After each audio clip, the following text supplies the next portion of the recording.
আসসালামু আলাইকুম। সত্যের কণ্ঠ 24 ফেসবুক পেজে সবাইকে স্বাগত জানাচ্ছি। আমি সাজিদুল করিম। আজ শনিবার ৫ জুলাই। শুরু করছি রংপুর থেকে প্রকাশিত আজকের কিছু সংখ্যক দৈনিক পত্রিকার সংবাদ শিরোনাম।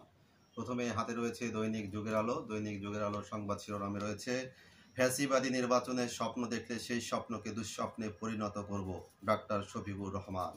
পাশাপাশি রয়েছে, জুলাই আগস্টের মধ্যে ঘোষণা দিতে হবে জুলাই ঘোষণাপত্র, নাহিদ ইসলাম। পাশে আরেকটি সংবাদের শিরোনাম, রাষ্ট্রপতির ক্ষমা করার ক্ষমতা কমাতে একমত সব রাজনৈতিক দল। দৈনিক যুগের আলো। দৈনিক আমাদের প্রতিদিনের সংবাদ শিরোনামে রয়েছে, পিআর পদ্ধতি কতটা উপযোগী বাংলাদেশে।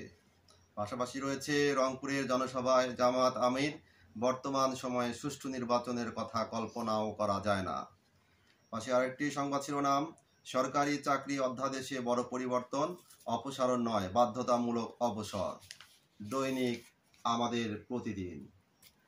দৈনিক আগামীর সন্ধানের সংবাদ শিরোনামে রয়েছে, রংপুরে জনসভায় জামাত আমির, বর্তমান অবস্থায় সুষ্ঠু নির্বাচন কল্পনাও করা যায় না।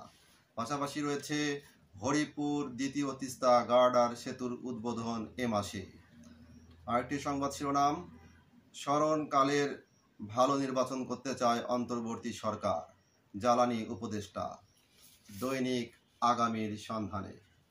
এই ছিল রংপুর থেকে প্রকাশিত আজকের কিছু সংখ্যক দৈনিক পত্রিকার সংবাদ শিরোনাম। নিয়মিত সংবাদ জানতে চোখ রাখুন সত্যের কণ্ঠ 24.com ও সত্যের কণ্ঠ ইউটিউব চ্যানেলে।